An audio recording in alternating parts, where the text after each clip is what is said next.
Ako ang inyong Lolo Pael. At ako naman si Kabanong.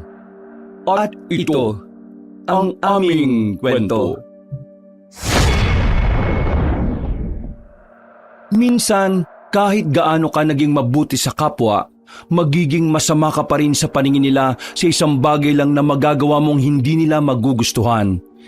Pero sa kaso ko, isang tsismis lang ang kumalat. Isa na akong halimaw sa paningin ng aking mga kababaryo. Umabot sa puntong itinaboy nila ako. Pero isa akong babaylan. Kaya kahit gaano pa sila kasama, mas matimbang sa puso ko ang kanilang kaligtasan. Kahit pa sa huli, hindi pa rin naging sa panig ko ang tadhana. Ako po si Mira. Kabanong, mga kabangers at kayanggaw. Ito ang aking kwento.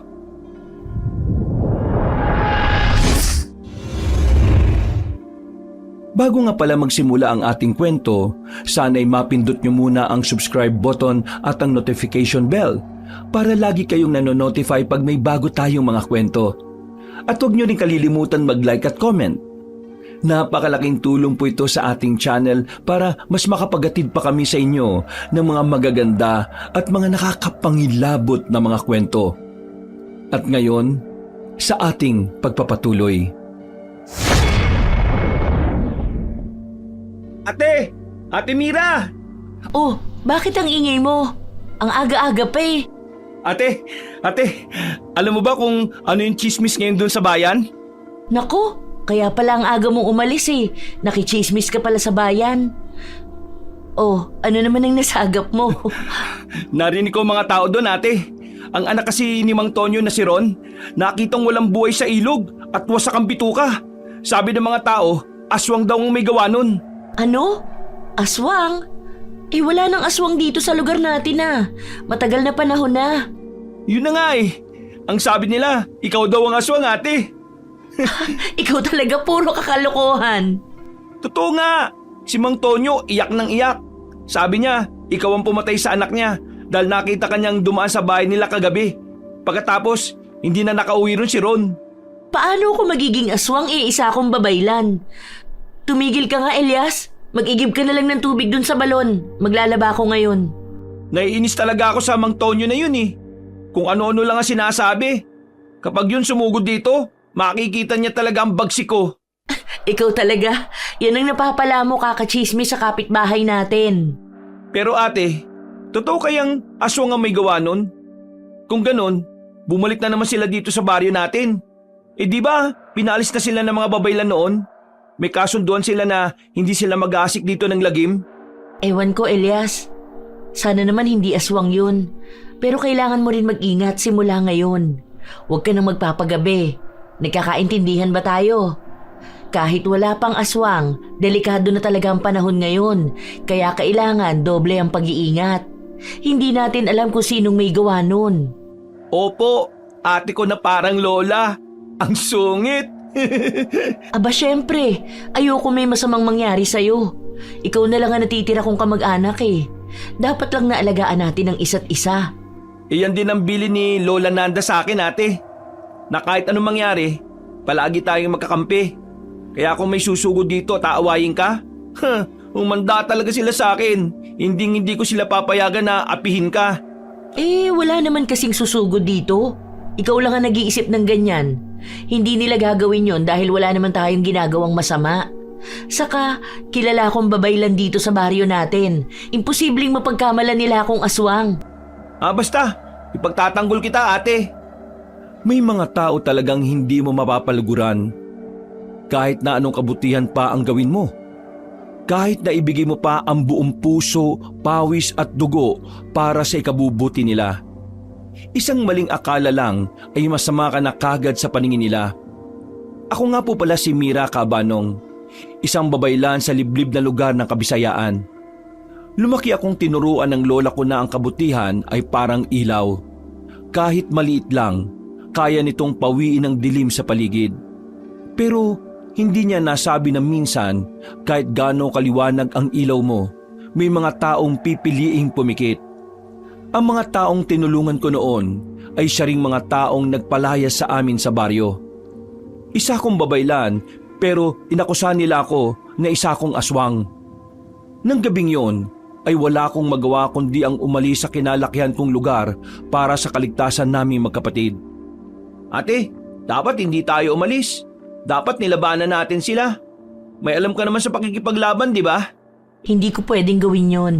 Kabilin-bilinan ng lola na hindi ko gagamitin ang lahat ng kaalaman ko para manakit ng mga tao. Ang salbayin nila eh. Ikaw yung gumagamot ng mga may sakit sa baryo natin. Libre pa yun ha. At wala kang hinihingi na kapalit. Pero ano tong ginanti nila? Pinalayas nila tayo. Wala silang kasing sama eh. Gumawa sila ng kwento para mapagbintangan ka. Hayaan mo na. Ang importante, hindi nila tayo sinaktan. Akala ko nga susunugin nila yung bahay natin. Hindi ka man lang ba magagalit sa kanila, ate? Bakit parang wala lang sa'yo na pinalayas nila tayo? Hindi makatarungan yung mga rason nila eh. Wala naman silang ebidensya na isa kang aswang. Hindi ako galit, Elias. Nasaktan ako sa totoo lang. Mahal ko ang mga tao doon kaya tinutulungan ko sila tuwing may nagkakasakit. Hindi ko lang maintindihan kung bakit ang bilis nilang maniwala sa chismis. Kilala naman nila ako na isang babaylan. Kung hindi mo ako pinigilan kanina, nakto, pinagsasasapak ko yung mga walang kwentang yon. Nainis talaga ako eh. Di mo lang tayo nakaganti. Hindi naman kasi kailangan gumante. Saka hindi naman totoo yung mga bintang nila eh. Mas mabuti pa bilisan na lang natin ang paglalakad para makarating kaagad tayo sa kabilang baryo. Sigurado akong matutuwa si Lola Eska kapag nakita tayo. Anong gagawin natin doon, ate? Pagod na ako kakalakad. Hirap kaya. Pupuntahan natin si Lola Eska. Naaalala mo pa siya? Matalik na kaibigan ni Lola yon.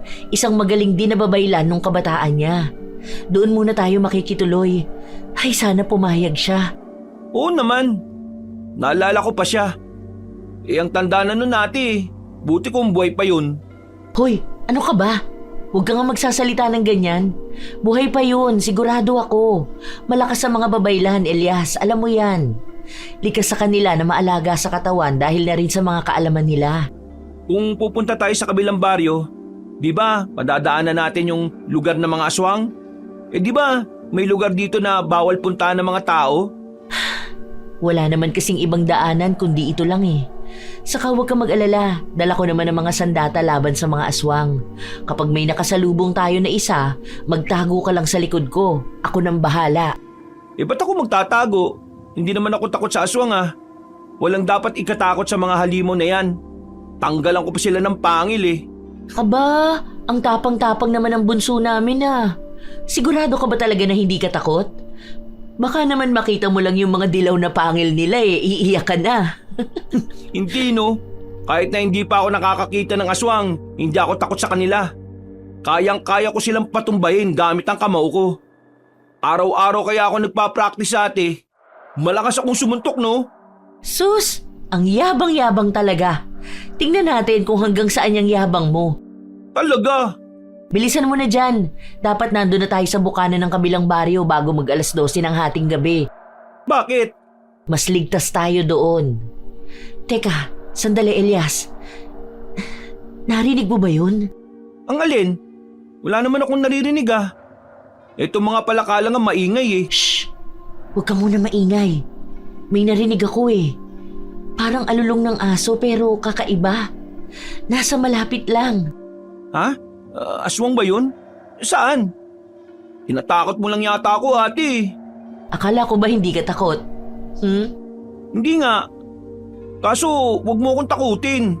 May aswang, Elias. Ramdam ko sila at naaamoy ko ang malansang dugo sa kanila. Nandito lang sila sa paligid. Nagmamasid sa atin. Dito ka sa likod ko, dali. Magtago ka. Maghanda ka ha. Anong magtago? Tutulungan kitang puksay ng mga salot na aswang na yan no. Kala siguro nila natatakot ako sa kanila. Hoy! Mga pangit na aswang, lumabas kayo! Hindi ako takot sa inyo! Ang duwag nyo pala eh! Nagtatago sa dilim! Hoy! Anong ginagawa mo? Tumahimik ka nga. Ginagalit mo sila. Huwag mo silang tawagin, Elias. Hayaan mo silang sugurin tayo. Maging handa lang tayo palagi. Gagamitin ko tong buntot ng pagi. Laban na akong laban! Hindi ko atrasan yung mga yan. Alam mo, ang tapang nilalagay yan sa tamang panahon at oras. Hindi sa lahat ng panahon dapat laging matapang. Minsan, kailangan din nating maging matalino para maisahan sila. Ito na nga ang tamang oras, ate. Basta, huwag kang padalos-dalos. Sinasabi ko sa'yo, mababangis yan sila. Hindi mo... Ate, nasa likod mo, ilag!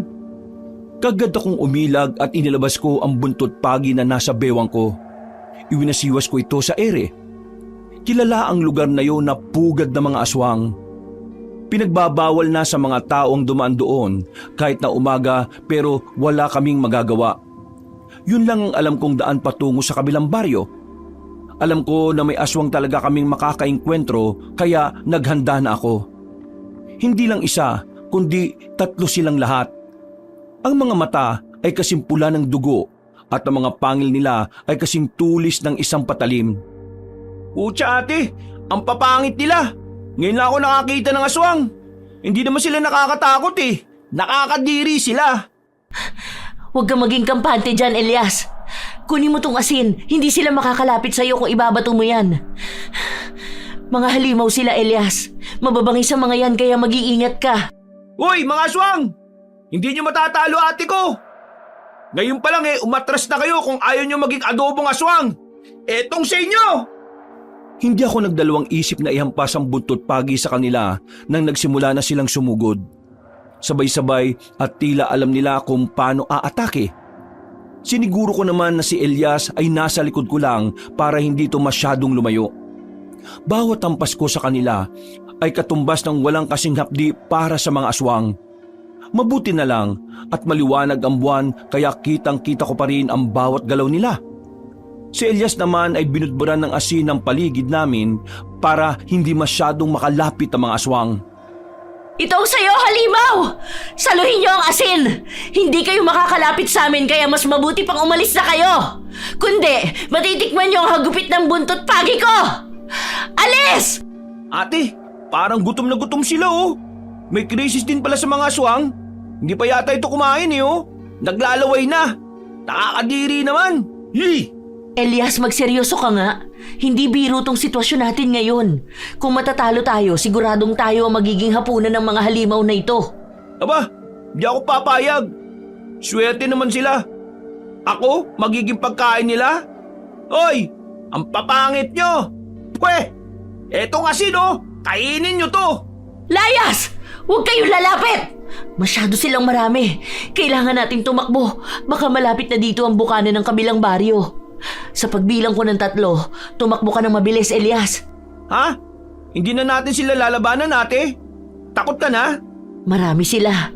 Mga 4 o 5. Malalakas at gutom na gutom. Hindi ko kaya.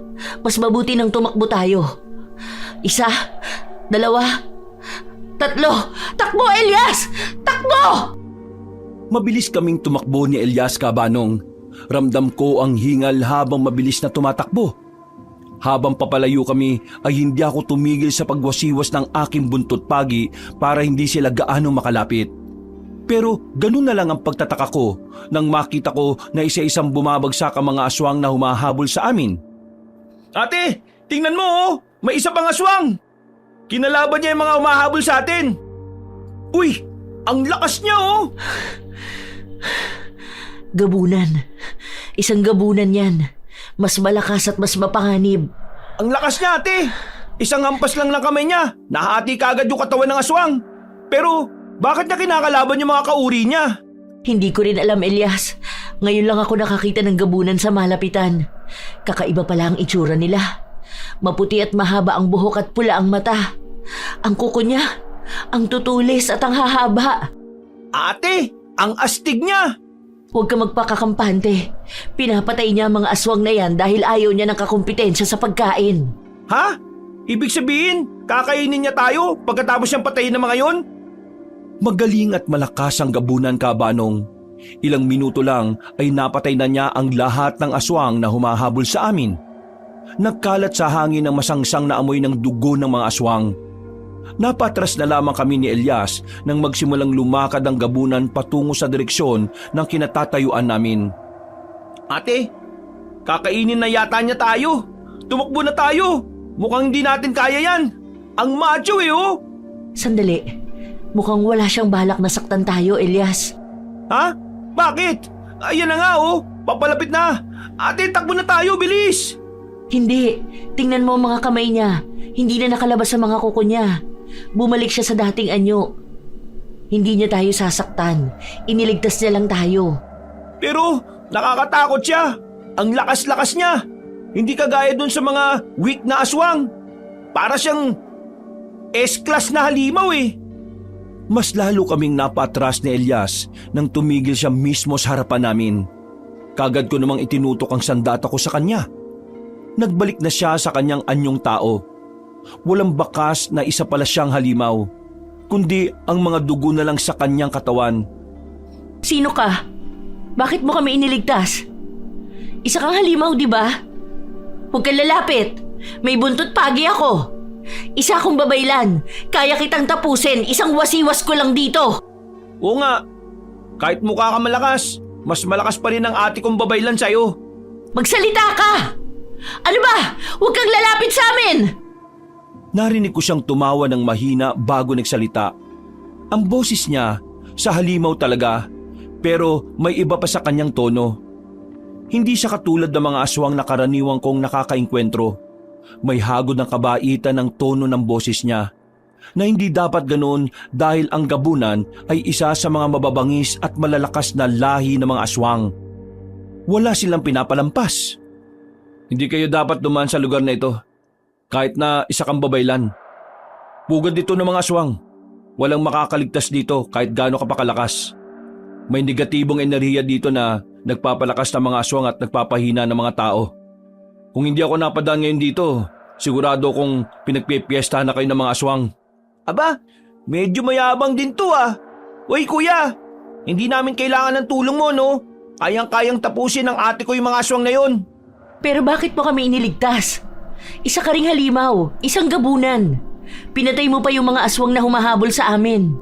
Magpasalamat ka na lang at iniligtas ko ang mga buhay nyo. Umalis na kayo dito bago pa mahuli ang lahat. At huwag na kayong babalik. Teka, sandali! Anong pangalan mo? Gusto lang kitang pasalamatan. Hindi na kailangan. Umalis na kayo. Baka ako pang pumatay sa inyo eh. Yun ang unang beses na iniligtas kami ng isang aswang. Hindi ako makapaniwala na may kakayahan pala silang maging mabait sa tao. Lalo na sa isang gabunan na tulad ng lalaking yon. Hindi nagtagal ay nakarating kami sa baryo ng ligtas. Kagad naman namin nahanap ang tirahan ni Lola Iska. Medyo sikat siya sa lugar na yon dahil isa siyang tanyag na babaylan noong kabataan niya. Matalik siyang kaibigan ng Lola Nanda ko, kaya kagad niya akong nakilala nung nakita niya ako. Mira! Elias! Mga apo! Mabuti naman at napadayo kayo rito sa baryo namin. Halika kayo! Pasok! Pasok! Magandang umaga po, Lola Iska. Long time no see po sa inyo. Paano po? Ang laki-laki mo na, Elias. Mabuti naman at natuntun nyo itong bahay ko. Ngayon pa lang kayo nakapunta rito, hindi ba? Marami pong nakakakilala sa inyo, La. Kaya mabilis lang po naming nahanap itong bahay nyo. Pasensya na po. Hindi po kami nagdala ng pasalubong. Nagmamadali kasi kami eh. Ano ka ba? Ayos lang yan. Ako na dapat ang maghain ng pagkain para sa inyo. Teka lang, may kapit pandesal ako eh. Ipagtitimpla ko muna kayo. Maupo lang kayo. Diyan. Naku, maraming salamat po, La. Anong oras ba kayo bumiyahe kahapon? Naabutan kayo ng gabi sa daan ano? Eto, magkape muna kayo. Pasensya na, yan lang muna maibibigay ko. Hindi pa kasi ako nakapamalengke. Nako, okay na ito, La. Kahit ano, kakainin ko. Gutom na gutom ako eh. Hindi pa kami kumakain ni ate simula kagabi. Sige, kain lang apo. Mamaya mag-iihaw tayo ng manok. Ay siya nga pala, Mira. Kamusta na kayo? Matagal na akong hindi nakadalaw sa inyo simula nung mamatay ang lola Nanda mo.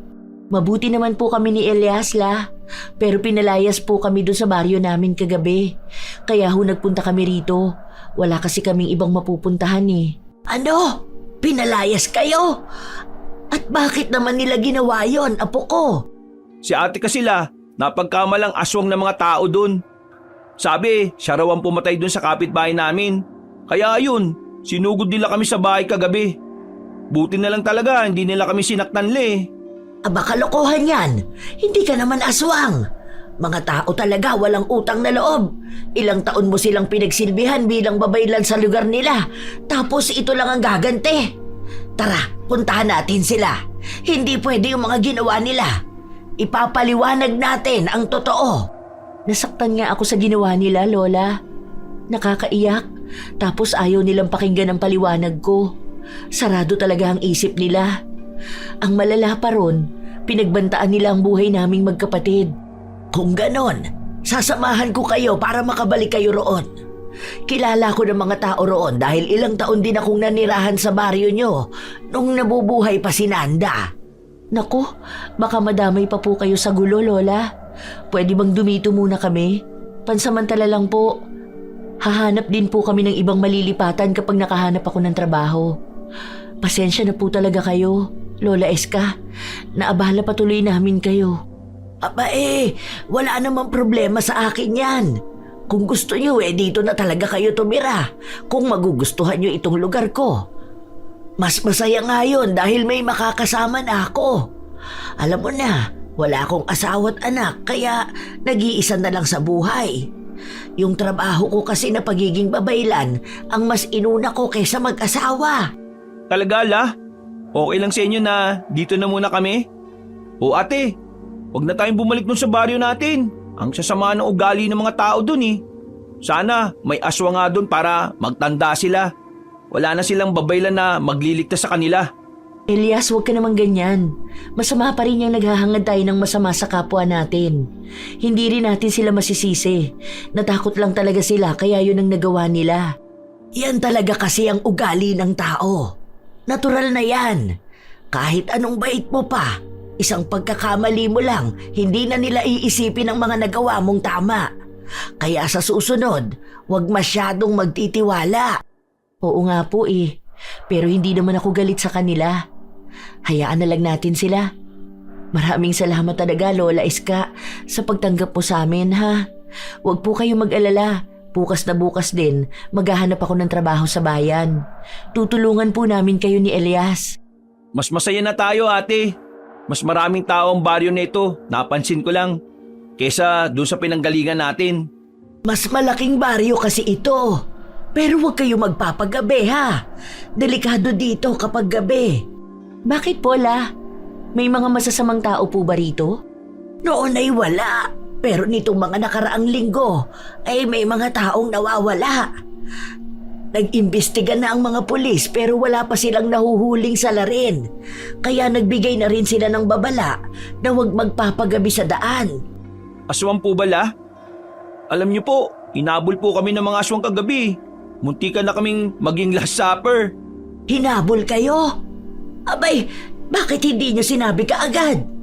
Hindi ba kayo nakagat? Mabuti na lang at nakarating kayo rito ng ligtas. Doon ba kayo dumaan sa Argusa? Opo, La. Wala kasi kaming ibang pwedeng madaanan. Yun lang po ang shortcut na alam ko. Si Lola ang nagsabi sa akin noon. Pero bili niya, wag na wag akong dadaan doon dahil pugad yun ng mga aswang. Aba, ang daming aswang sa lugar na yon. Pero hindi sila makakalabas doon. Nakakulong lang sila. Makakapambiktima lamang sila kapag may dumadaan na tao. Kaya pala parang gutom na gutom sila kagabi. Naglalaway sila at ang bangis Buti na lang iniligtas kami ng isa ring aswang, La. Mukhang ang daming nangyari sa inyo habang papunta kayo rito. Ikwento nyo nga sa akin. Gusto kong marinig. Totoo po, La. Habang hinahabol po kami ng mga aswang, may isang gabunan po na biglang nagligtas sa amin. Pinatay niya ang lahat ng mga aswang. Pwede po ba yun, La? Isang aswang na mabait? Hindi niya kasi kami sinaktan Binalaan lang na wag na dumaan doon at umalis na kami. Talaga? Ngayon ko lang narinig yan Mabait na gabunan. Mukhang imposible yata yan, mga apo. Ang mga gabunan kasi, matatakaw sila. Nanggagaling sa pagkain ng laman at dugo ng tao ang lakas nila. Sino naman kaya yun? Tinanong ko nga po kung anong pangalan niya pero hindi po siya sumagot. Mukhang mabait po siya, La. Uy, si ate. Ngayon lang kita narinig na nagbigay ng puri sa isang lalaki ah. Huwag mong sabihin, crush mo yung macho na gabunan. Hoy! Hoy, tumigil ka nga. Anong crush ang pinagsasasabi mo dyan? Halimaw yun, no? Kahit mabait siya, kampon pa rin siya ng kadiliman, kaya hindi pa rin tayo pwede magtiwala. Tama ka, Mira, apo. Ang mga aswang, kampon sila ng kadiliman. May sa demonyo sila. Kaya nga sila kumakain ng laman at dugo ng tao dahil masasama sila. Hindi tayo dapat nagtitiwala sa kanila kahit pa nagpapakita sila ng kabaitan dahil pwedeng magbago yon. Pero dun po sa sinabi niyong nawawalang mga tao dito, La, may ginawa po bang aksyon ng kapitan dito? Dapat siguro paigtingin ng seguridad para hindi na makapambiktima kung sino man yung naghahasik ng lagim. Ako, gusto ko magbantay. Pupuksayin ko yung mga masasamang loob. Puro ka talaga kalokohan. Umayos ka ha, huwag kang gagawa ng ikakapahamak mo. Napaka-immature mo pa naman. Sugod lang ng sugod, hindi nag-iisip. Anong immature? Malaki naman ako ah. Kayang-kaya ko na sarili ko. Ang galing ko nga doon sa pagsasaboy ng asin eh. Walang aswang nakalapit sa atin. Nakakatuwa naman itong si Elias. Aba, ang tapang-tapang na. Ilang taong ka na ba ngayon, apo ko? 15 anyos na po ko, La. Bata ka pa, umiiyak ka pa nga kapag nakakakita ng gagamba sa banyo eh. Hindi na ako bata no. Mas matangkad pa nga ako sa iyo ate. Yun ang unang araw namin sa bahay ni Lola Iska o si Ka Iska kung tawagin ng ibang tao. Mabait siya at tinuring niya talaga kami na parang tunay na mga apo. Nakahanap ako ng isang maliit na pwesto malapit sa bayan. Doon, nagtitinda ako ng mga kakanin kasama si Elias. Mahirap ang buhay pero kinakaya naming magkapatid. Nangako kasi ako kay Elias na sa susunod na pasukan ay mag-aaral na ulit siya kaya nagsisikap talaga ako. Naging payapa ang unang linggo namin sa baryong yon kasama si Lola Iska. Pero isang umaga, nagulantang kaming lahat dahil may nakitang patay sa isang liblib na parte ng baryo. Wasak ang bituka at ubos lahat ang dugo nito sa katawan. Takot ang bumalot sa buong baryo. Yung kasi ang unang beses na may natagpuang patay sa loob ng maraming taon. Lola Iska, nabalitaan niyo po ba yung nangyari kaninang umaga? San ka ba galing, Elias? Ang aga-aga pa, naglalakwatsa ka na? Magbihis ka na, magtitinda tayo ng maaga ngayon para makarami. Maraming tao kasi fiesta sa bayan. Bilis na! Ano ba yung balita mo, Elias? Namumutla ka yata. Ayos ka lang ba, apo? Ate, hindi po kayo maniniwala pero kitang-kita ko po ng dalawang mga mata ko. Nakakatakot pa yung itsura ng bangkay. Bangkay? Bakit? Sinong namatay? Huminahon ka muna, apo. Maupo ka muna rito. Ay, hingal na hingal ka pa. Tumakbo kasi ako ng mabilis May natagpo ang bangkay dun sa may parte na gubat. Sabi nila, aswang daw may gawa nun. Kasi wasak ang bituka. Wala na yung mga laman loob ng tao, ate. Nakakadiri. Nagkalat ang mga dugo at laman sa paligid. Dapat, nakita mo yun, La. Ha? Teka, sandali. Magbibihis lang ako. Dilat ang mga mata ng bangkay. Makikita mo ang takot sa walang buhay niyang mga mata. Nang makita ni Lola Iska ang bangkay, ay kaagad siyang umuwi. Ang daming tao, may mga pulis at may mga opisyal ng barangay ang sumuri sa lugar.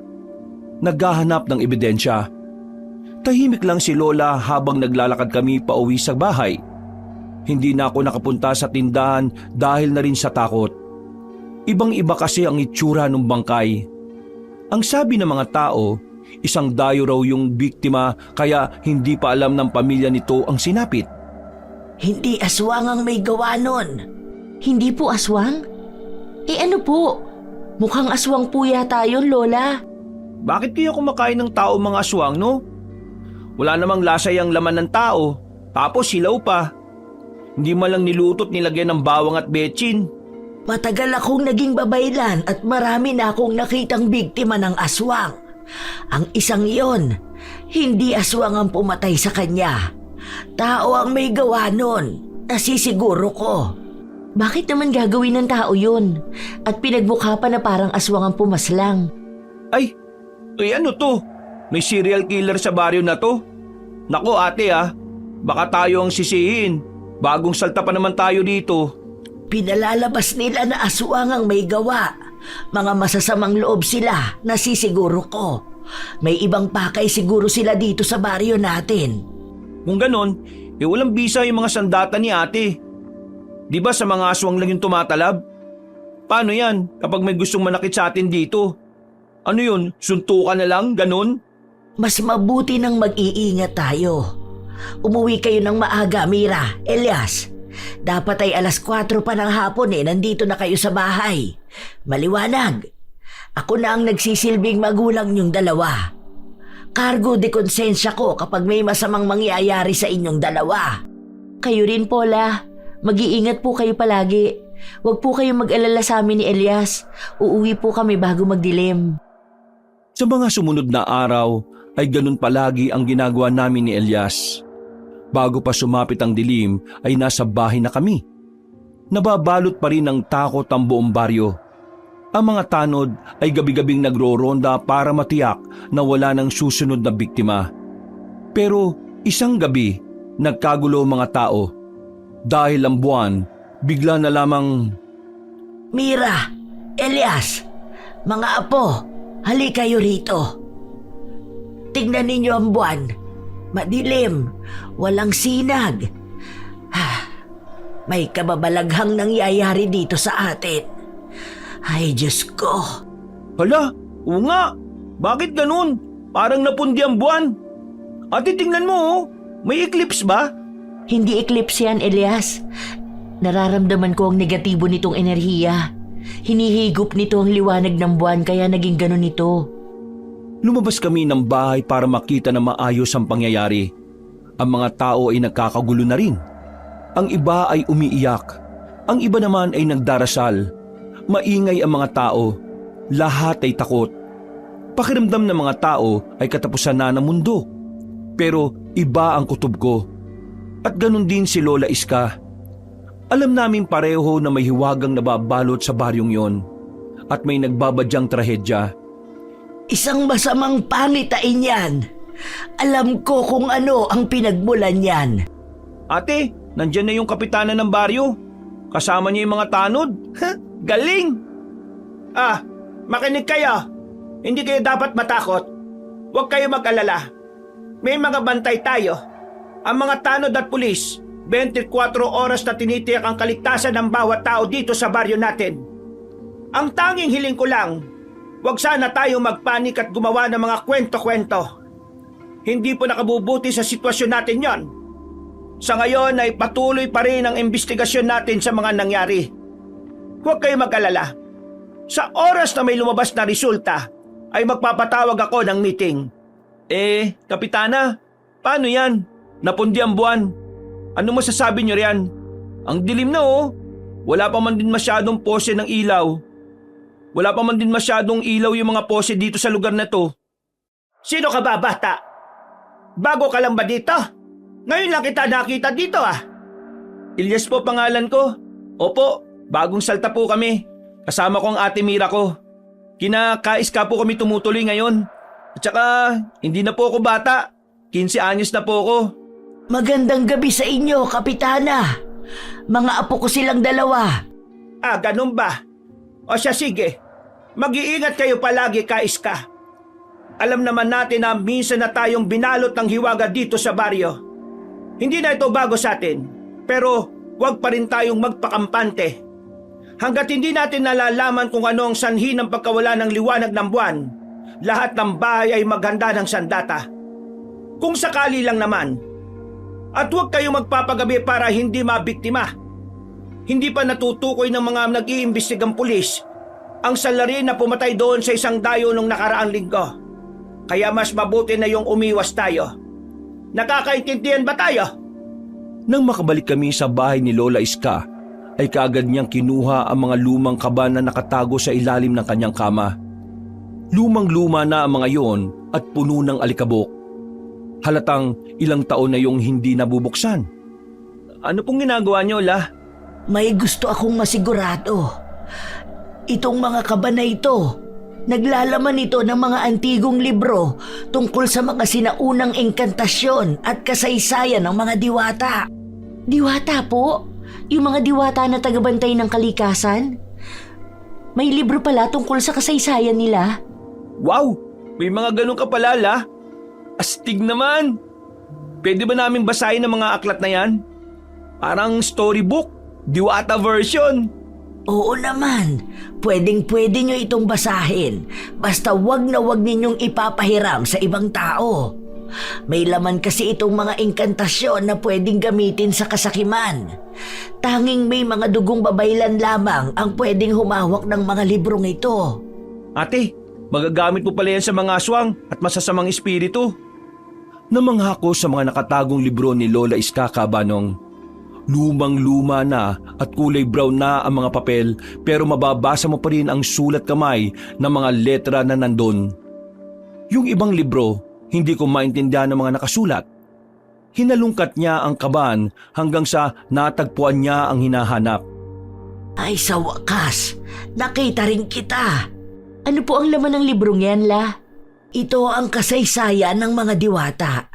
Nakasulat dito ang lahat ng uri ng diwata at ang mga pangalan nila at kung saan sila nakatira.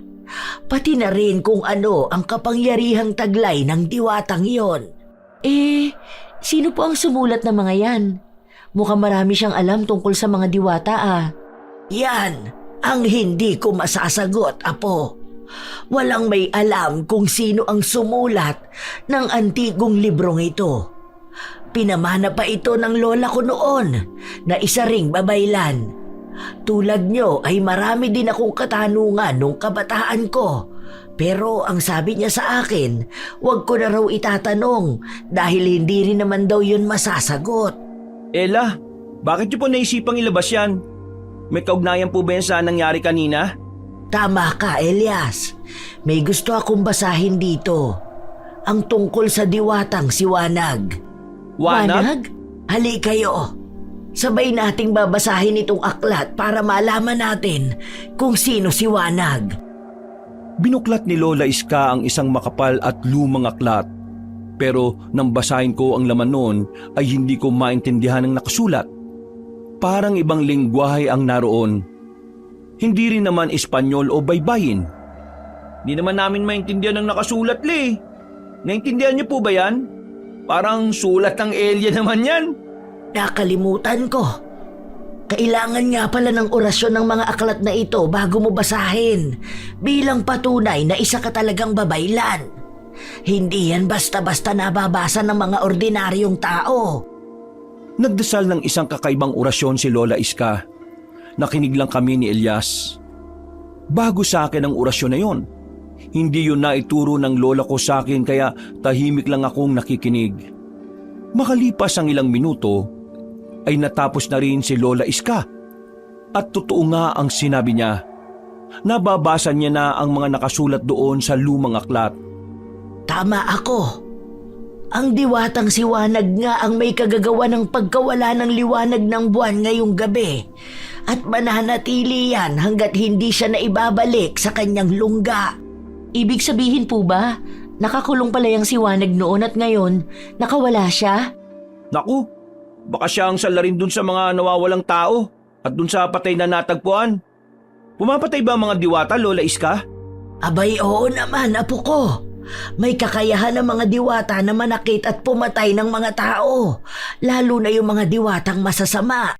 Pero, paano po nangyari na nakakawala siya, La? Kung nakakulong naman pala yung si Wanag, pwede ba yun? Bigla-bigla na lang makakawala sa pagkakakulong? Masama palang diwata si Wanag? Noong unang panahon, si Wanag ay isang mabait at matulungin na diwata. Siya ang tinaguriang diwata ng liwanag dahil siya ang nagbibigay liwanag sa buong kapuluan. Pero naging sakim ang mga tao. Gusto ng mga ito na agawin ang kapangyarihan niya. Yun ang dahilan kaya nagalit si Wanag at napuno ng galit at puot ang kanyang puso. Takot ang mga tao sa galit niya, pero habang tumatagal ay natuklasan ni Wanag na mas lalo siyang lumalakas kapag maraming takot sa kanya. Nabubuhay siya sa takot ng mga tao. Kaya nagdesisyon ng mga sinaunang babaylan na puksain siya at ikulong. Hindi naman nila pwedeng patayin ang isang diwata dahil labag yon sa kalikasan. Kawawa naman pala si Wanag, La. Mabait pala siya noon pero naging masama dahil sa galit niya sa mga tao. Totoo po kaya yung nakasulat dyan, La? Hindi po ba gawa-gawa lang yan? Alam niyo na, baka isang kalokohan lang yan. Ano ka ba, Elias? Kung ano-ano na lang ang lumalabas dyan sa bunganga mo. Makinig ka na nga lang kay Lola. Tatanong lang yung tao eh. Ito naman ang suplada. Pagpasensyahan niyo na po itong si Elias, La. Ang kulit eh. Ayos lang, walang problema yon. Mas mabuti nang magtanong para maliwanagan. Paano niyo po nasabi na may kaugnayan itong nangyari ngayong gabi kay Wanag, La? Dahil nangyari na ito noon, nakawala si Wanag sa kanyang kulungan at nangyari nga ang pagkawala ng liwanag ng buwan. Inakain niya ba yung liwanag? Hindi na siya diwata ng liwanag, di ba? Ibig sabihin ba nun, diwata ng dilim na siya? Ayaw niya sa liwanag ng buwan? Ang gulo pala niyang si Wanag eh. Ginagawa niya yon para bumalot ang takot sa buong kabaryohan, Apo. Sinabi dito sa libro, nabubuhay at lumalakas si Wanag kapag may maraming takot. Doon niya kinukuha ang kanyang enerhiya. So, naghahasik din siya ng lagim, La? Hindi natin alam kung ano ang pakay niya ngayon, Mira, Apo. Ang makakasagot lamang niyan ay si Wanag. Kailangan natin siyang ibalik sa kanyang kulungan dahil kung hindi ay mawawala ang balanse ng kalikasan. Ang masama pa rito, kapag maghahasik siya ng lagim sa buong kabaryuhan. Malakas itong diwata na si Wanag. Ano pang hinihintay natin? Magtulungan po tayo, La, para maibalik natin siya sa kanyang pinanggalingan. Handa po ako kahit na anong mangyari.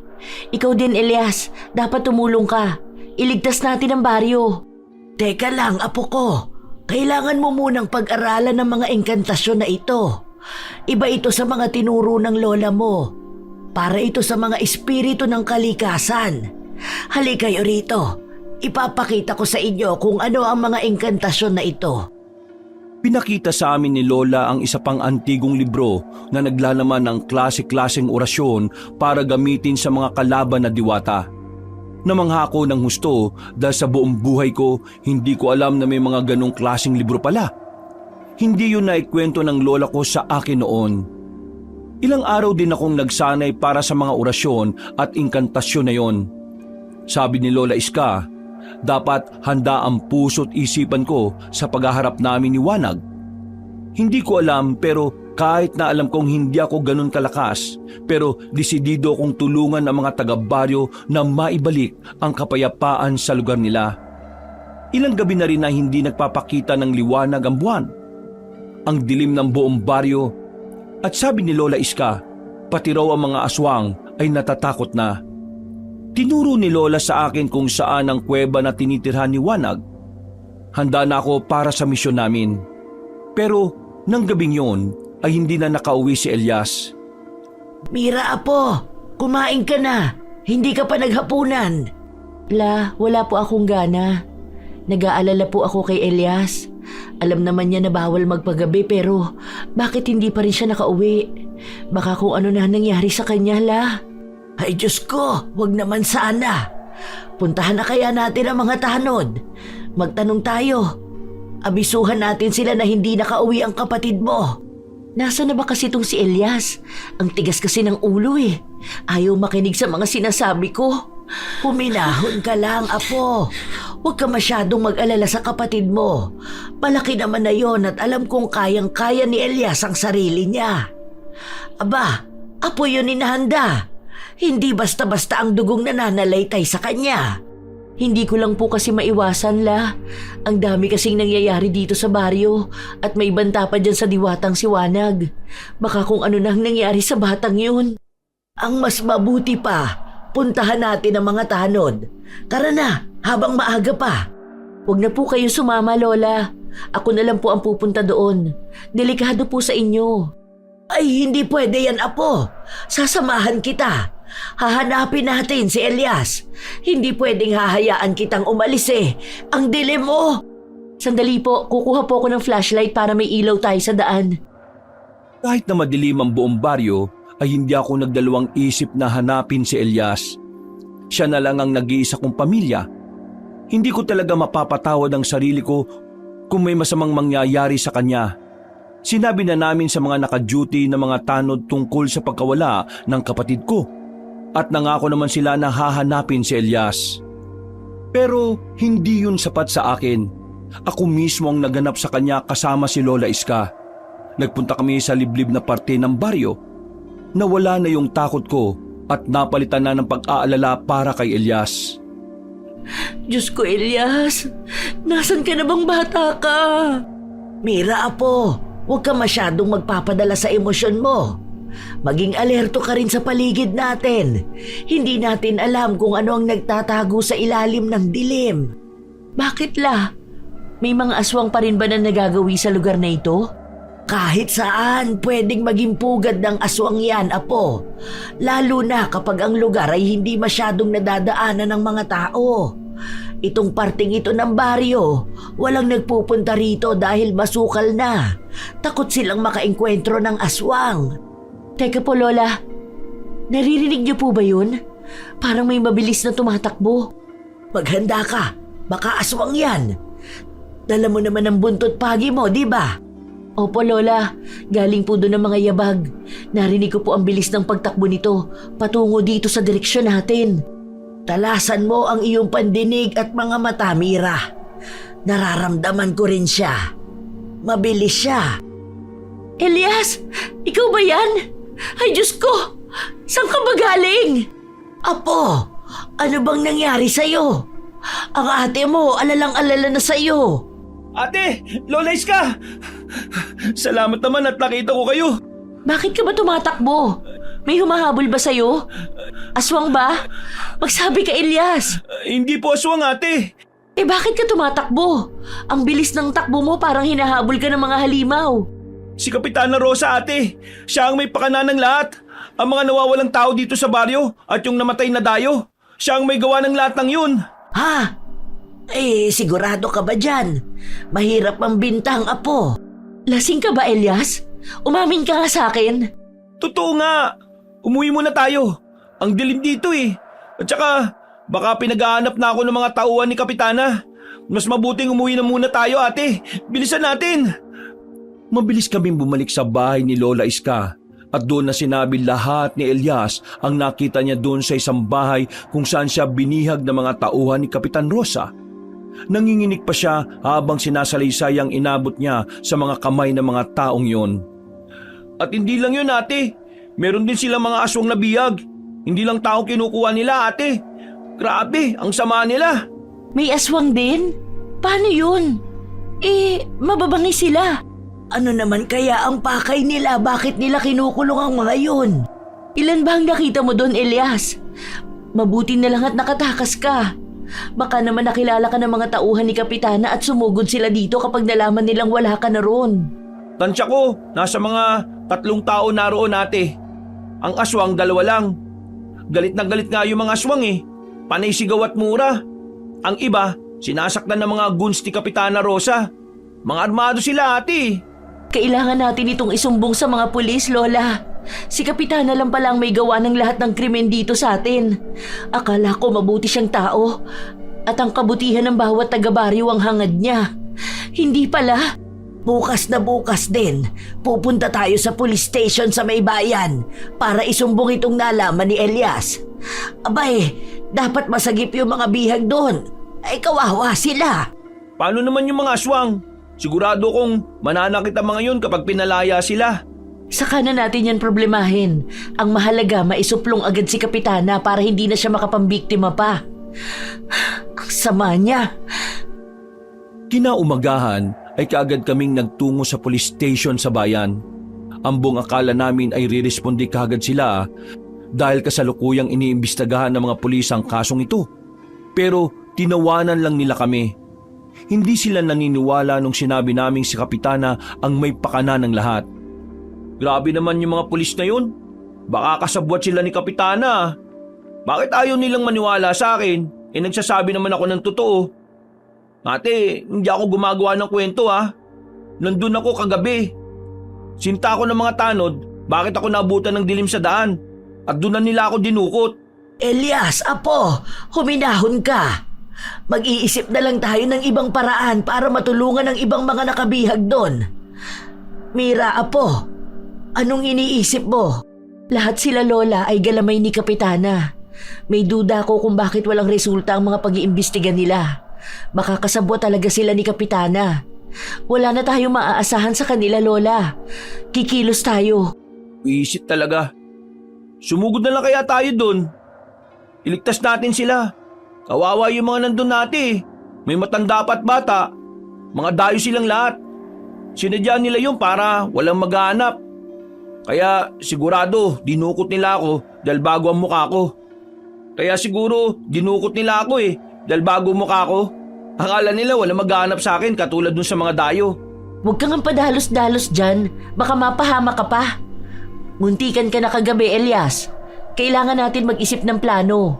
May mga barilang kalaban natin. Hindi ko naman pwedeng gamitin ang sandata ko sa kanila. Anong plano? Wala naman tayong kakampi dito Ang lahat ng tao, pati mga tanod at pulis, kakampi ng salbahe na Kapitana na yun. Naaalala mo yung aswang na gabunan? Yung tumulong sa atin? Baka pwede natin siyang hingan ng tulong. Pakiramdam ko mabait siya at may malasakit sa kapwa. Ano sa tingin mo, Lola? Magbabaka sakali lang naman tayo. Mabait siya. Sigurado ka ba dyan, apo ko? Ang mga aswang, kahit na gaano pa sila kabait, kampon pa rin sila ng dilim. At saka, hindi natin alam kung saan nahanapin yung aswang na yun. Huwag mong sabihin, pupuntahan natin siya dun sa puga dati. Oo, doon lang yung nakatira. Kapag bumalik tayo doon at inatake ng mga aswang, baka magpakita ulit siya. Hala, naibang ka na ba ate? Baka gusto mo lang makita yung machong gabunan Ikaw Elias, huwag kang magsalita ng ganyan sa ate mo. Sorry po la. Si ate kasi, parang suicide naman kasi yung gagawin niya Kasi naman tutunga nga lang tayo rito. Hindi naman natin kaya yung mga bataan ni Kapitana. May mga baril sila, di ba? Saka puro lalaki. Anong laban nating tatlo doon?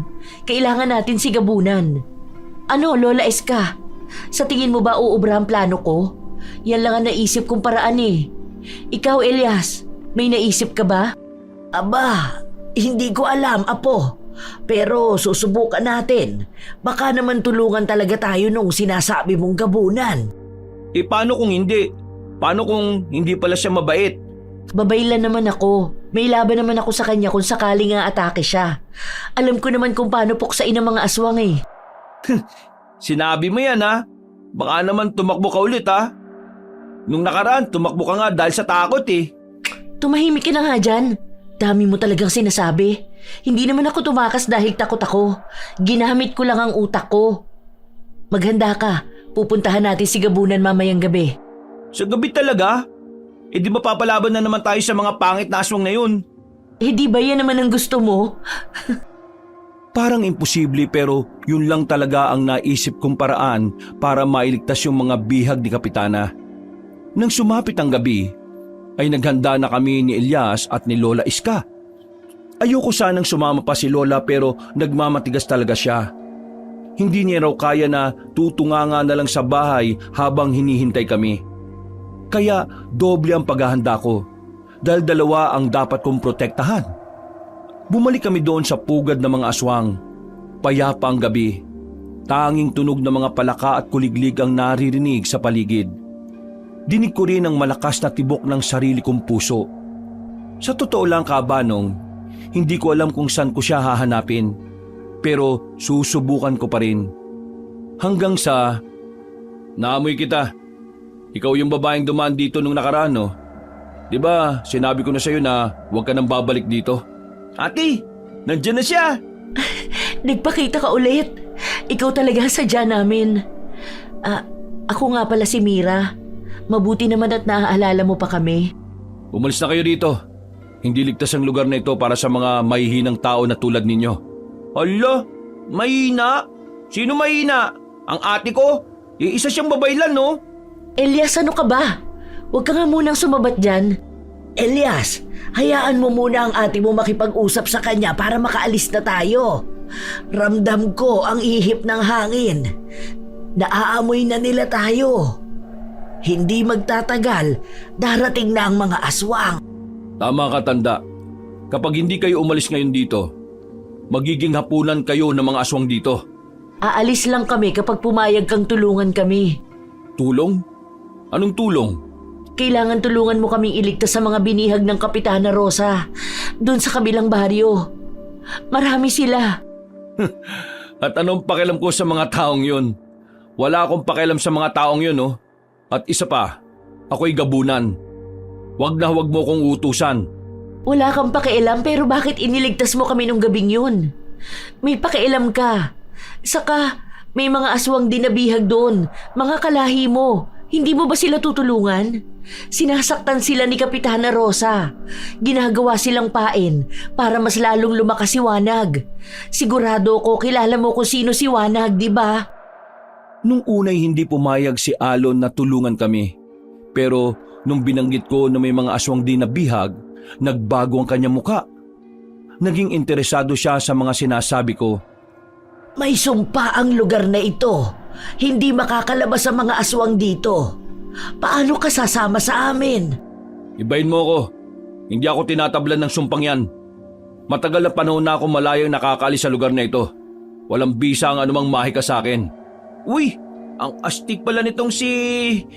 Ano nga pala pangalan mo, kuya? Hindi ka pa nagpapakilala sa amin eh. Alon, yan ang pangalan ko. Bakit hindi tumatalabang sumpa sa'yo? Dahil ba isa kang gabunan? Imposible kasi yun eh, lalo na't gawa ng isang babayla ng sumpa. Matagal na panahon na akong hindi tumitikim ng laman at dugo ng tao. Kaya unti-unti rin ako nakakalabas dyan sa mahiwagang pader. Ganun ba?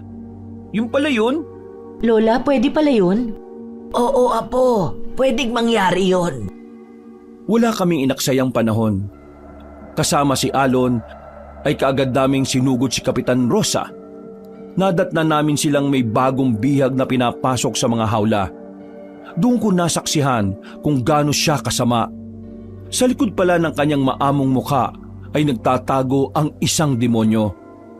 Diyos ko, anong klaseng tao ang gagawa ng ganitong klaseng kademonyohan?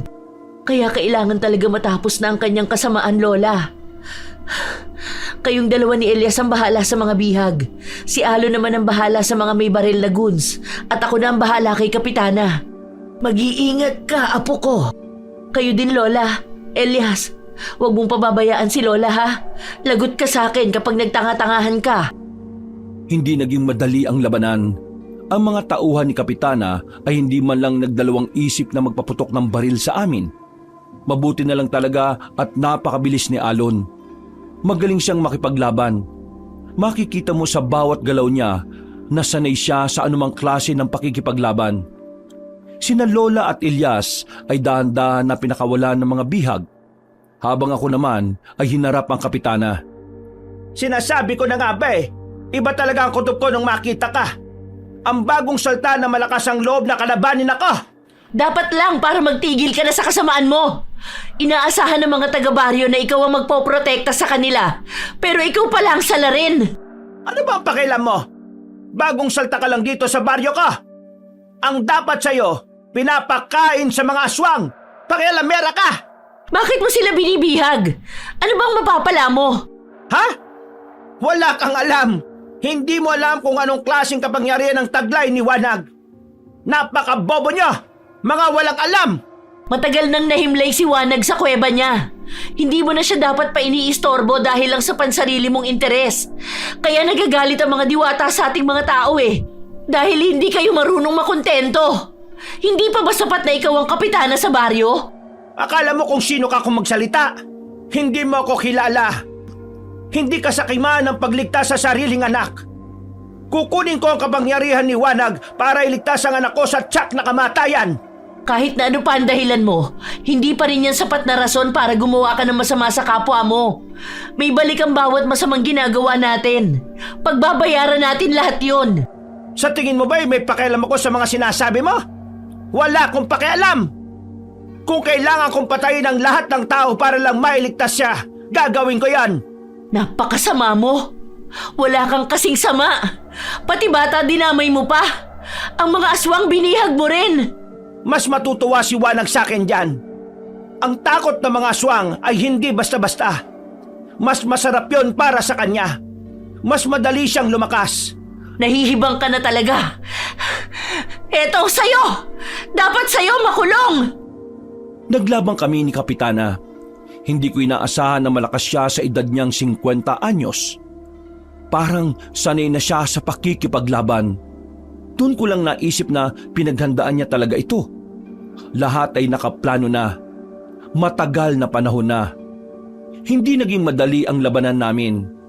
Hindi naman siya aswang na pwede kong gamitin ng buntot pagi. Malalakas ang bawat suntok at sipa na tumatama sa akin. Pero hindi ako nagpapatalo sa kanya. Kaya ko nga kalabanin ng mga halimaw, siya pa kaya na isang tao lang. Tarantado kang babae ka! Ang lakas ng lobo para kalabanin ako! Eto sa'yo! Hindi ko pinapalampas ang lahat ng masasamang loob. Mapatao man yan o aswang. Magbabayad ka! Hindi pa ako tapos sa'yo! Pwes, ako tapos na. Tanggapin mo ito! Pinaulanan ko siya ng sunod-sunod na suntok at sipa hanggang sa tuluyan na siyang mawala ng malay. Kagad ko naman siyang ginapos para hindi na makatakas pa. Ate, ang galing mo pa rin! Si Lola Iska, nasa na? Nandun na sa labas, ate. Kasama ang mga biyag. Bumalik lang ako dito sa loob para sakaling kailangan mo ng tulong ko, matulungan kita. Salamat, Elias. Maaasahan ka talaga. Si Alon. Nandun, ate. May tama ng bala yata eh. Pero mukhang mabubuhay pa naman siya. Hindi naman siguro basta-basta namamatay ang mga aswang, di ba? Ha? Tara, puntahan natin siya. Tulungan natin, baka masama ang tama niya. Mabuti na lang at hindi ganun kasama ang tama ni Alon. Nasa balikat lang at kagad naman niyang binunot ang bala gamit ang kanyang matutulis na kuko. Si Alon na din mismo ang nagpakawala sa mga aswang na bihag. Umalis din kagad sila. Pero kitang-kita ko sa mga mata nila ang pasasalamat sa pagtulong namin. Dinala namin ang mga biyag sa pulis para sila na mismo magsabi sa buong pangyayari. Si Kapitana naman ay dinampot ng mga pulis pati na rin ang mga tanod na sangkot sa krimen. Si Alon naman ay bigla na lamang naglaho. Gusto ko sanang magpasalamat sa kanya pero hindi ko na siya nakita pa. Doon ko lang talaga naintindihan. Hindi lahat ng aswang ay masama. Ang iba ay may mabuting puso pa rin na tumulong sa kapwa na nangangailangan ng tulong. Hindi man lang ako nakapagpasalamat sa kanya. Ang mga aswang, ayaw nila ang pakikipaghalubilo sa mga tao, Apo. Allergic sila sa mga tao, la? O baka ayaw lang nila kasi naglalaway sila? Isa rin yan sa mga dahilan. Pero likas na talaga sa kanila na ayaw sa tao. Kagaya lang din natin. Ayaw natin sa kanila kasi masasama sila. Pero hindi si Alon. Sayang naman at hindi ko man lang siya napasalamatan. Kung hindi dahil sa kanya, siguro hindi pa nakukulong si Kapitana hanggang ngayon. Hayaan mo na yun, ate. Basta ang importante, alam natin na may kakampi tayong aswang. Malay mo, darating ang panahon. Kakailanganin ulit natin ng tulong niya, di ba? Sana, huwag siyang mamatay ng maaga. Loko ka talaga, Elias. Pero Lola, may isa pa po tayong problema. Alam ko. Si Wanag ba? Ay, oo. Hindi pa pala tapos ang lahat. Ano ba naman yan? Bakit ang daming problema? Gusto ko nang bumalik sa pagtitindi. Kainis naman oh. Wala pa ring liwanag ang buwan kaya kailangan nating ibalik si Wanag sa kuweba niya at ikulong doon. Ano po ang gagawin natin, Lola? Hindi naman po pwedeng hahayaan na lang natin yan. Babaylan po ako. Tungkulin kong panatilihin ang kapayapaan sa baryo kahit hindi ako taga rito. Masaya ako, Mira. Pinalaki ka talaga ng maayos ni Nanda. Isa kang mabuti at responsableng babaylan. Salamat po, Lola. Hindi ko rin po kasi kaya na hayaan na lang at walang gagawin. Hindi po kaya ng konsensya ko. Si ate, nagdadrama na naman. Uy, iiyak na yan. Tumigil ka nga. Balik po tayo kay Wanag, Lola. Kakailanganin mo ang libro ng mga engkantasyon, Mira. Doon mo mababasa kung anong klaseng engkantasyon ang kailangan mo para tuluyan ng mahimlay ang si Wanag at nang hindi na makagambala pa sa mga taga-baryo. Halika rito't ipapakita ko sa iyo. Ipinakita ni Lola Iska sa akin ang isang libro, ang aklat ng mga himig at inkantasyon. Ang balat nito ay gawa sa isang pinatuyong balat ng hayop. Naninilaw na ang mga pahina. Tanda na isa itong antigo. Ang engkantasyon ng tanikala ng buwan ang gagamitin para maitali si Wanag sa lupa o kuweba. Mabigat ang engkantasyon na yon, Mira. Kaya kailangan mong paghandaan. Ate, kaya mo kaya? La, paano kapag hindi yun tumalaw kay Wanag? Makapangyarihan ito. Kung hindi ito gagana kay Wanag, ay maaari itong bumaliktad at kay Mira mapupunta ang sumpa. Ano? Ibig sabihin, si ate makukulong sa lupa? Hala, ate! Kaya ko po. Gagawin ko po yan, Lola. Huwag kayong mag-alala. Apo ako ni Nanda. Hindi ako mahinang babaylan. Para ito sa ikabubuti ng lahat kaya gagawin ko ito ng walang takot. Naging masinsinan ng pagsasanay ko para sa nalalapit na paghaharap namin ni Wanag. Sa totoo lang ay may takot din sa puso ko dahil baka hindi ako magtagumpay. Pero bilang isang babaylan ay ito ang tungkulin ko. Ito ang aking kapalaran. Kaya buong tapang ko itong haharapin. Hanggang sa dumating ang araw na handa na ako. Nakatingala ako sa buwan. Wala pa rin itong liwanag at ang mga tao ay medyo nasasanay na rin sa dilim. Kung nandito lang ang Lola Nanda mo, sigurado kung ipinagmamalaki ka na nun. Mayabang pa naman yung kaibigan kong yon. Namimiss ko na nga po si Lola. Simula nung namatay siya, naging malungkot na si Elias. Masaya lang siya tingnan pero siya talaga yung naapektuhan sa pagkawala ni Lola. Bunso ba naman at talagang malapit siya kay Nanda. Siguro kung nandito siya, hindi yun papayag na haharapin mong mag-isa si Wanag. Kailangan po na ako lang ang pupunta. Ayoko po mapahama kayong dalawa ni Elias, Lola. Kahit naman pilitin kita hindi ka talaga papayag.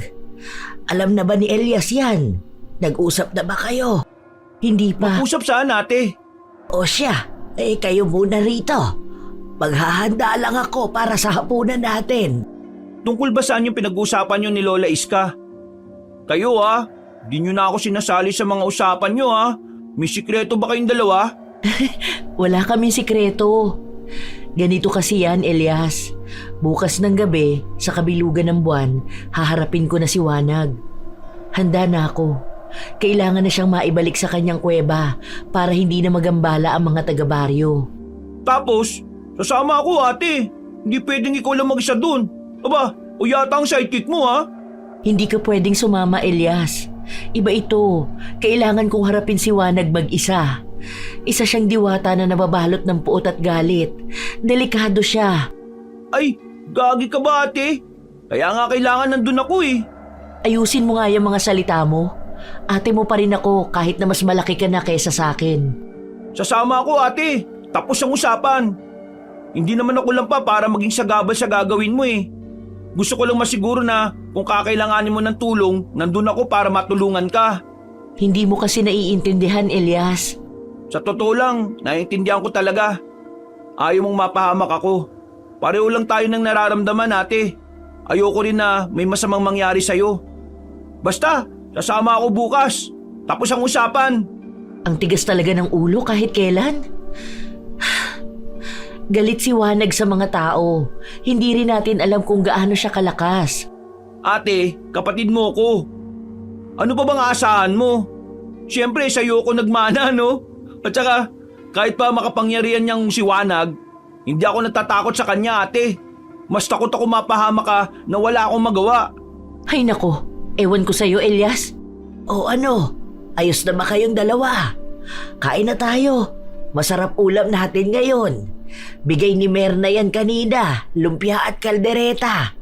Birthday daw kasi ng asawa niya Hindi naman sila naghanda ng marami pero nagbigay sila ng ulam. Halina kayo, masarap ito.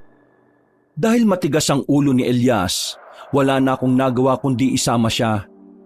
Bandang 7:00 ng gabi ay nagsimula na kaming naglakad patungo sa bundok kung saan nakatira si Wanag. Dala namin ang flashlight at ang lumang libro. Ate, may aswang kaya dito? Ewan ko, wala naman ako nararamdaman na kakaiba sa paligid. Paano kung may makasalubong tayo? Tatakbo tayo? Anong tatakbo? Haharapin natin. Hindi naman ako nagpunta rito nang hindi handa. Kahit saan ako magpunta, dala ko talaga ang buntot pagi ko. Hindi natin malalaman kung kailan tayo makakasalubong ng aswang. Mas mabuti na yung handa. Galing!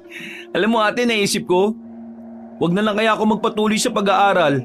Parang gusto ko maging manunugis ng aswang eh. Alam mo yun, pupunta ako sa mga lugar na maraming aswang tapos uubusin ko sila. Ha? Akala ko ba gusto mo maging engineer? Kaya nga nagsisikap ako para maitaguyod ko yung pag-aaral mo eh. Gusto ko, pero mas gusto ko maging aswang hunter. Elias, ang aswang hunter! Sa tingin ko, magiging sikat ako. Ewan ko sa'yo, Elias, kung ano-anong iniisip mo. O tumingin ka sa dinadaanan mo, baka may ahas. Ang dilim pa naman. Yes po, ma'am. Talasan mo ang pandinig mo, Elias. Mahiwaga ang bundok na ito. Hindi natin alam kung anong meron dito. Baka may engkanto o mga lamang lupa. Alisto ka dapat. Sana kasama natin si Alon ate, no? Ang astig nun. Parang naging idol ko na nga siya eh. Ang galing makipaglaban. Ang lakas pa ng suntok niya. Nakita ko talaga kung paano lumipad sa ere yung... Ha? Makinig ka, Elias. May gumalaw doon sa unahan. Baka palaka o daga lang yun. Hindi. Kakaiba ang ihip ng hangin. Parang aswang yata. Saan? Wala naman ako nakita. Teka, liwanagan ko para makita natin. Nilabas ko kagad ang buntot pagi ko at humanda. Ramdam ko ang negatibo nitong presensya. Isang aswang. Amoy na amoy ko ang dugo na nasa katawan niya. Isang aswang, Elias. Maghanda ka. May aswang tayong kasama dito ngayon. Gamitin mo yung asin na binigay ko at ang punyal. Siguraduhin mong sa puso tatamaan kapag lumapit sa'yo, ha? Ako pa! Nag-practice kaya ako kung paano sumuntok. Idol na idol ko moves ni Kuya Alon eh. Elias, sa itaas! Manananggal! Ituon mo sa itaas ang ilaw, Elias! At doon namin nakita ang isang aswang na kalahati lamang ang katawan. Pula ang mga mata. May pakpak na kagaya ng sapaniki at kitang-kita ang nakadidiri nitong bituka. Iwinawasiwas ko sa ereyang buntot pagi ko. Natamaan siya 2 beses kaya ganun na lang ang sigaw nito dahil sa hapdi. Umilag ka, Elias! May laso ng mga kuko ng mga manananggal. Maaari kang mamatay sa lason kapag nasugatan ka. Ito sa'yo! Halimaw! Umalingaw-ngaw sa buong paligid ang sigaw nito. Ilang beses ko pa itong hinampas gamit ang sandata ko bago ito biglang nawala sa ere. Ang daya! Nasa taas siya! Nasaan na yun ate? Bakit biglang nawala? Umalis na ba yun? Hindi pa. Nagtatago lang yun. Sugatan na yun dahil 4 na beses na siyang natamaan ng buntot pagi ko. Magaling magtago ang mga manananggal. Yun ang isa sa mga advantage nila. Ayun ate! Sa likod mo! Hindi ka talaga titigil, halimaw ka! Tanggapin mo tong hagupit ng sandata ko! Mamatay ka na! Itong sa'yo, pangit na aswang! Kainin mong asin para maging adobo ka! Kadiri ka, halimaw! Ilang beses ko rin itong natamaan kaya alam kong nangihina na ito. Nagtatago ito tapos bigla na namang aatake. Hindi talaga kami tinatantanan. Elias, ihanda mo ang punyal. Babalik pa yon. Hindi tayo tatantanan ng aswang na yan hanggat hindi tayo napapatay. Gutom na yan. Huwag kang pakampante. Baka nagtawag na yan ng mga kasamahan niya. Paano yan ate? Kailangan nating marating yung kuweba bago mag-12 ng hating gabi. Kaya kailangan na nating tapusin ito. Gagamitin ko tong pana na may orasyon. Hihintayin nating lumabas ulit yun. Tumakbo ka dun sa kabilang banda. Huwag ka mag-alala. Papanain ko ang halimaw. Basta huwag kang tumigil sa pagtakbo hanggat hindi ko sinasabi. Naiintindihan mo ba? Opo ate, gets! Naghintay kami ni Elias na muling lumabas ang aswang. Ilang segundo, naramdaman ko ang hangin sa bandang kanan ko kaya sinigawan ko si Elias na tumakbo patungo sa kanan para mapana ko ang likod ng halimaw. Takbo sa kanan, Elias! Bilis! Huwag kang titigil sa pagtakbo! Nasa likod lang si ate! Uy, pangit na halimaw! Nandito ako! Ako ang kalaban mo! Abulin mo ako kung kaya mo! Bumulong ako ng orasyon sa dulo ng pana ko bago ko inasinta ang likod ng manananggal. Tumama yun sa ulo niya at wala na itong buhay nang bumagsak sa lupa. Elias, bumalik ka na dito! Patay na ang aswang! Ito palang itsura ng manananggal, ate. Bakit kayang papangit nila, no? Mga halimaw sila. Kumakain sila ng tao. Pumapatay dahil sa gutom kaya ganyan ang itsura nila. Tara na, bilisan natin makarating sa kuweba. Malapit na maghating gabi. Ngayon na dapat matapos itong lahat. Tara, ate. Ikaw mauna. Nasa likod mo lang ako. Naglakad pa kami ng 1 oras bago namin narating ang kuweba kung saan nakatira si Wanag. Ramdam ko ang malakas nitong enerhiya. Malamig, negatibo at puno ng galit. Nakaramdam ako ng kaunting takot pero nilabanan ko yun. Hintayin mo ako dito sa labas ng kuweba, Elias. Ako lang ang papasok sa loob. Ikaw, magbabantay. Baka may aswang. Kunin mo itong pana at buntot pagi ko. Kahit na anong mangyari, wag na wag kang papasok dahil delikado. Nagkakaintindihan ba tayo? Opo, ate. Hintayin kita dito. Hindi ako aalis dito hanggat hindi ka lumalabas sa kuwebang yan. Hindi kita iwanan. Kung sakali man na hindi ako makalabas, ikaw na ang bahala mag-alaga kay Lola Iska. Ano? Hindi. Kailangan mo bumalik, ate. Mangako ka sa akin na babalik ka. Pangako, Elias. Sige na, mag-iingat ka ha. Huwag ka magpapasugat sa mga aswang. Gamitin mo ng maayos sa mga sandata ko. May tiwala ako sa iyo, Elias. Nang makapasok ako sa loob ng kuweba ay biglang nagliwanag. Kung madilim sa labas, sa loob naman ay napakaliwanag. Nakalimutan kong diwata ng liwanag pala si Wanag. Kahit na naging masama na siya ay hindi pa rin pala nawawala ang kanyang taglay na liwanag. Tinawag ko siya hanggang sa... Wanag! Diwata ng liwanag! Magpakita ka na sa akin! Harapin mo ako! Isang pangahas na mortal. Sino ang nagbigay sa iyo ng paintulot para gambalain ako sa aking pagkakahimlay? Hindi lang ako basta tao. Isa akong babaylan.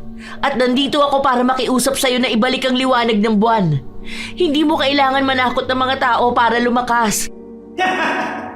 Inuutusan ako ng isang mortal? Nagpapatawa ka ba? Walang pwedeng mag-utos sa akin. Isa akong diwata. Tao ka lamang kahit pa isa kang babaylan. Ang mga babaylan ay lumulod sa harapan ko noong unang panahon. Ibahin mo ako. Hindi ako takot sa'yo. Lalong hindi ako luluhod sa'yo. Maliban na lang kung papayag ka sa pakiusap ko. Matagal na panahon nang hindi ko dinidinig ang mga pakiusap ng mga tao. Mga sakim kayo. Walang kabusugan. Mga gahaman.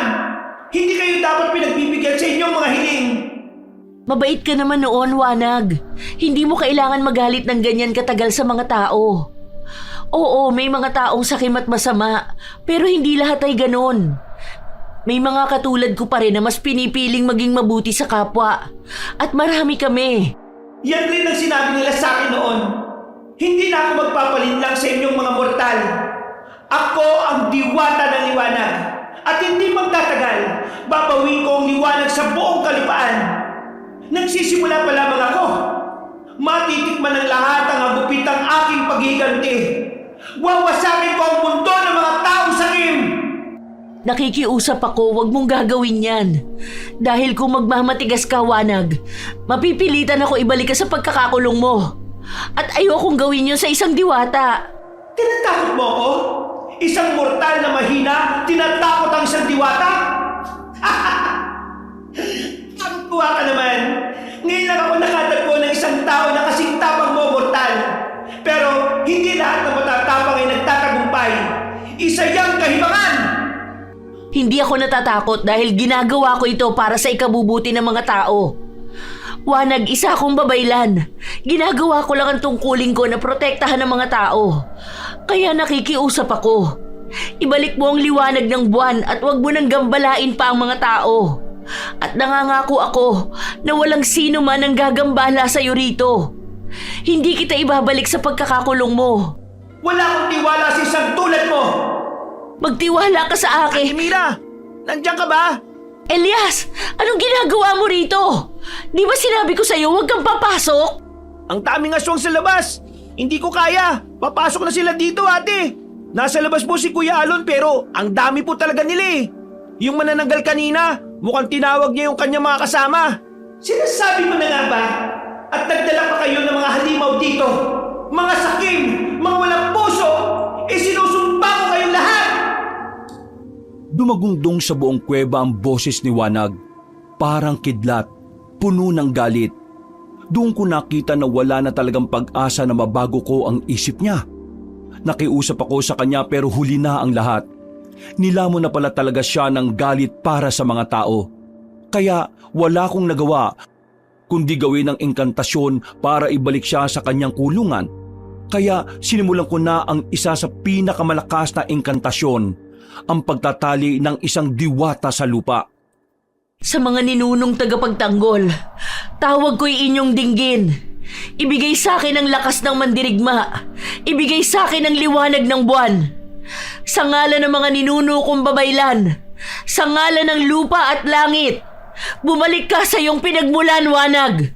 Wakasan ang galit, kapayapaan ang manaig. Hindi mo ko kaya, mortal!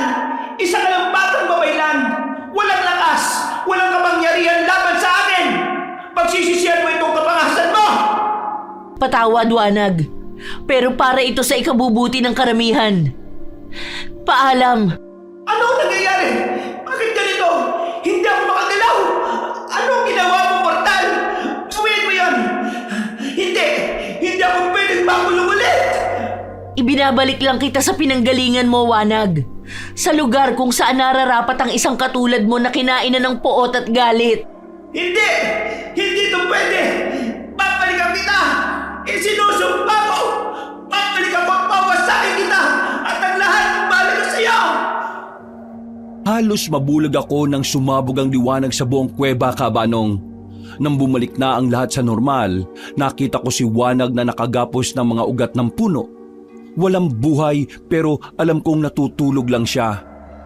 Nangihina akong napaluhod sa lupa at pumatak ang mga luha ko. Ate, tapos na ba? Wala na ba siya? Oo, Elias. Tapos na ang lahat. Naibalik ko na si Wanag sa lugar niya. Hindi na siya makakagambala sa atin. Ang mga aswang sa labas, ate. Tumakbo sila nung sumabog yung liwanag. Natakot yata. Mabuti yun. Ate, ayos ka lang ba? Namumutla ka eh, oh. Teka, tutulungan na kita. Umalis na tayo dito, ate. Umuwi na tayo. Nilingon ko ng isang beses si Wanag bago kami tuluyang umalis sa kuwebang yon.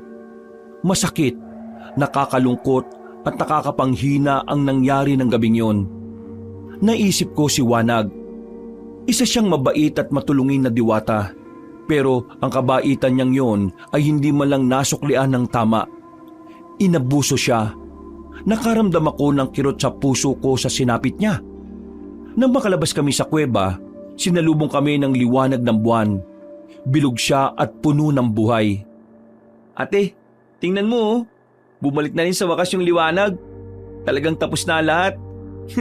Galing talaga ng ate ko. Tara na. Siguradong nag-aalala na si Lola Eska sa atin. Ay, hindi yun.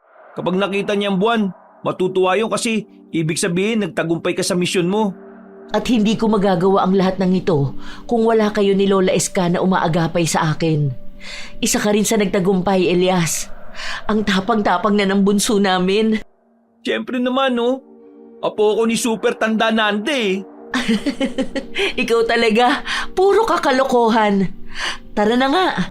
Nandito lang si Kuya Alon kanina. Tinulungan niya ako laban sa mga aswang. Saan na kaya nagpunta yun? Bigla na lang nawala eh. Hindi na bago yan. Parang kabutihang si Alon. Susulpot at bigla-bigla ring mawawala. Pero salamat sa kanya at tinulungan kanya. Nang makabalik na kami, maingay at masayang nagtatawanan ng mga taga-baryo. Nang makita ko ang matatamis nilang mga ngiti, nasabi ko sa sarili ko na ito talaga ang misyon ko sa mundo bilang isang babaylan. Walang kasing sarap ang makita ang kapwa ko na ligtas. Walang takot ang mga mata at masayang nagtatawanan. Hindi nagtagal ay bumisita ulit kami sa dati naming baryo para kunin ang mga natitira naming mga gamit doon. Humingi sila ng tawad sa amin ni Elias. Nadala lang daw sila sa takot kaya nagawa nila yon. Sa totoo lang, wala akong sama ng loob sa kanila. Lubos ko silang naiintindihan. Minsan, naisip ko kung bakit ako pinili ng tadhana na maging babaylan. Akala ko noon, ang pagiging babaylan ay puro lakas. Kung kaya mong labanan ang mga nilalang ng dilim, kaya mong magpagaling, kaya mong magligtas. Pero hindi lang pala yun. Ngayon ko lang talaga naintindihan na ang tunay na tungkulin ng isang babaylan ay hindi lang ang magtanggol, kundi ang umunawa. Maraming beses akong gustong magalit sa mga taong itinuturing akong kakaiba, sa mga nagtaksil sa akin, sa mga nakalimot sa kabutihang kong nagawa. Pero sa huli, naisip ko kapag nagalit ako, magiging kagaya rin ako kay Wanag, isang liwanag na nilamon ng kadiliman. Ngayon, tahimik na ang bundok. Wala nang takot at payapa na ang lahat. Ako si Mira, isang babaylan, patuloy na magiging gabay, patuloy na magbibigay liwanag, masaktan man o talikuran ng mga tao. Mga kabangers, mga kayanggaw, si Kabanong uli.